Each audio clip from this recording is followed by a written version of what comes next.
इस वक्त तक जो रिलीफ का काम है उसमें मेरे पास दो लिस्ट हैं। एक जो पीडीएमए ने रिलीफ के लिए राशन भेजा है और एक यूटिलिटी स्टोर के जरिए डायरेक्टली जो राशन बैग्स आए हैं। इस वक्त यूटिलिटी स्टोर को सिर्फ 1,15,000 राशन बैग्स का ऑर्डर दिया गया है, जिसमें से इन्होंने प्रोवाइड किए हैं 8,525।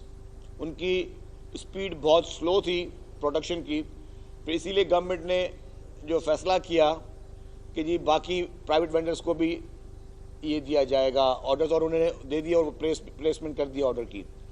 राशन बैग्स इस वक्त जो हैं वो यूटिलिटी स्टोर ने सप्लाई करने हमें वो 1,06,475 करने हैं।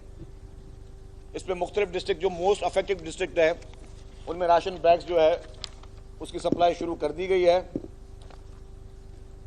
इस वक्त हमने जो भी एनजीओज है और जो बाकी इदारे भी हमारे फेडरल गवर्नमेंट के सप्लाई करें उन सबको के साथ एक नेटवर्क बना लिया है कि जी कोऑर्डिनेशन बेहतर तरीके से हो, ताकि जो भी इमदादी काम हो रहा है उसमें हर शख्स को जो भी मुतासरीन है उनको वो इमदाद फराम की जा सके, कहीं डबलिंग ना हो। और ये एक बेहतर कोऑर्डिनेशन चीफ सेक्रेटरी साहब से भी चीफ मिनिस्टर साहब ने कहा है कि तमाम फेडरल गवर्नमेंट के इदारे, एनजीओज और इस तरह के जितने भी वेंडर्स जो लोग मुखैर हजरात खुद कर रहे हैं उनके साथ बेहतर कोऑर्डिनेशन पैदा करें कि जो जो इलाका सबसे ज़्यादा इस वक्त अफेक्ट हुआ है उसको मदद फराम की जाए। जिस तरह हमारे पास मेहड़ और जोही, कंबर शहदाद कोट, नौशेरो फेरोज़, जो बाकी डिस्ट्रिक्ट जिन पे सबसे ज़्यादा प्रेशर था पानी का, सबसे ज़्यादा जहाँ नुकसान हुए थे, तो गवर्नमेंट ने प्रायोरिटी भी जो रिलीफ की है पहले वहाँ दी है कि जहाँ पे सबसे ज़्यादा जो प्रॉब्लम हो रहा है वहाँ पे ज़्यादा फोकस किया जाए। इस वक्त 23 डिस्ट्रिक्ट जो है वो इस वक्त पानी के बुरी तरह जद में हैं, लेकिन उसके साथ साथ जहाँ सबसे ज़्यादा क्लैमिटी हुई है, सबसे ज़्यादा प्रॉब्लम है, वहाँ पे इन चीज़ों को हम लोग जो है वो प्रोवाइड करें। एक इसमें मैं और चीज़ आपको वाज़ेह करता चलूँ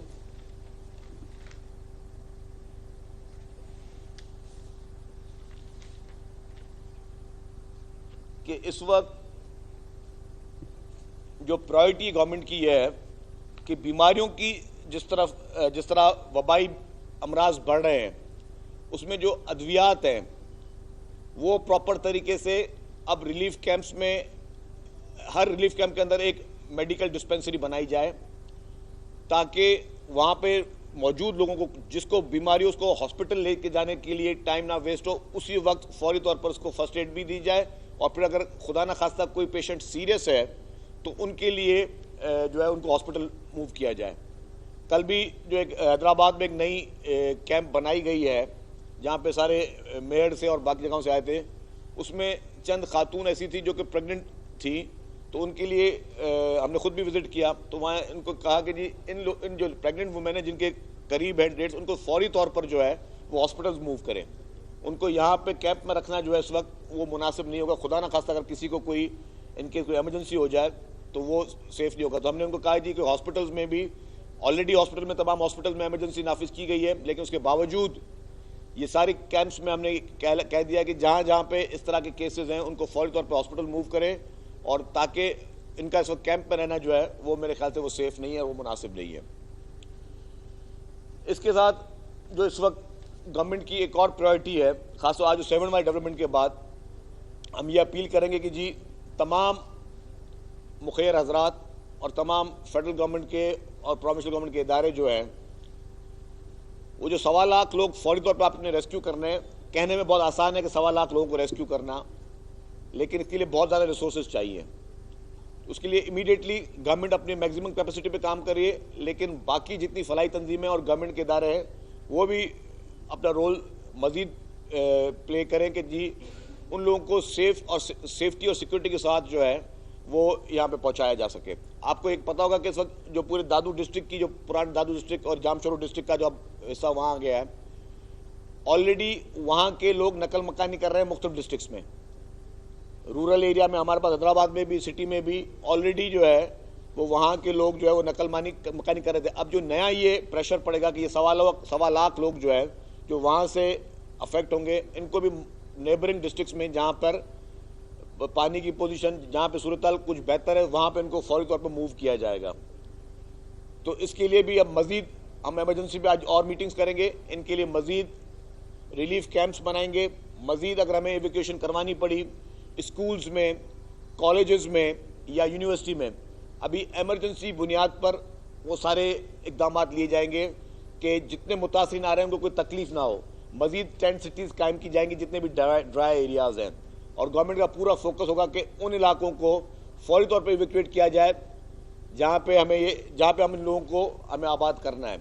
तो इस वक्त प्रेशर जो है डेफिनेटली वो बहुत ज़्यादा है गवर्नमेंट पे, लेकिन गवर्नमेंट अपनी फुल कैपेसिटी के साथ, और जब तक कि ये सारा प्रोसेस ख़त्म नहीं हो जाता और ये जितने भी मुतासरीन हैं इनको वापस रिहेबिलिटेट करके वापस नहीं पहुँचाया जाता अपने मकामात पर, अपने जो घरों तक, तब तक जो है गवर्नमेंट का ये प्रोसेस पूरा जो इमरजेंसी का है वो जारी रहेगा।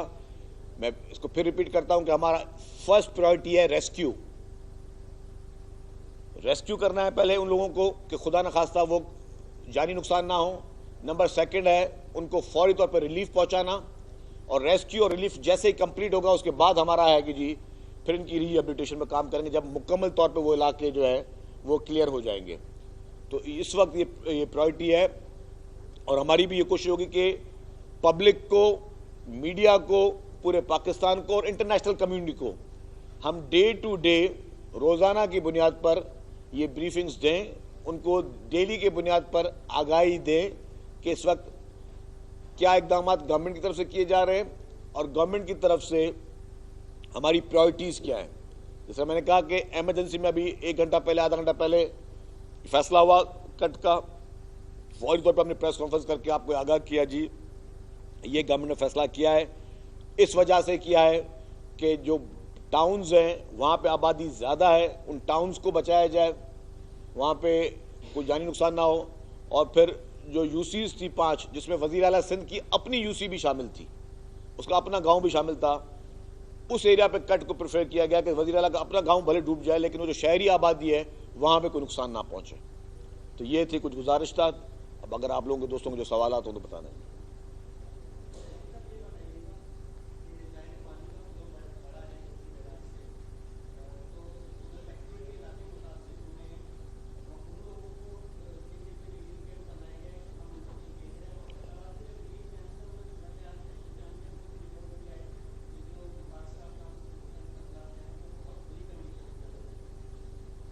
देखिए जी, आपके 2 सवाल आते हैं। एक सवाल था आपका कच्चे के लिए। एक तो कच्चे के इलाके में जो लोग मुतासर हो रहे हैं उनको भी हम मुतासरा कैंप पे दे रहे हैं, वो भी जितने हमारे रिलीफ कैंप से उसमें वो रह सकते हैं। डिस्ट्रिक्ट एडमिनिस्ट्रेशन मुकम्मल तौर पर मौजूद है।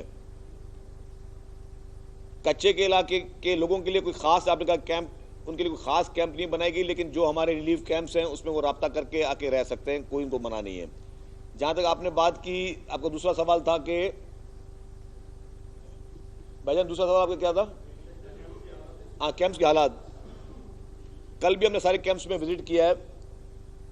चंद लोग जो थे वो अपने बिस्तरे वगैरह लेके आए थे, कुछ लोग अपने बिस्तरे वगैरह नहीं लेके आए थे। तो गवर्नमेंट ने जो टेंट देना है, मेडिकल फैसिलिटी देनी है और पका पकाया खाना, जो कुक्ड फूड पूरे सिंध में इस वक्त रिलीफ कैंप्स में हम फराम कर रहे हैं, वो तो गवर्नमेंट प्रोवाइड कर रही है। लेकिन अब कल चंद लोगों ने ये रिक्वेस्ट की कि जी हमें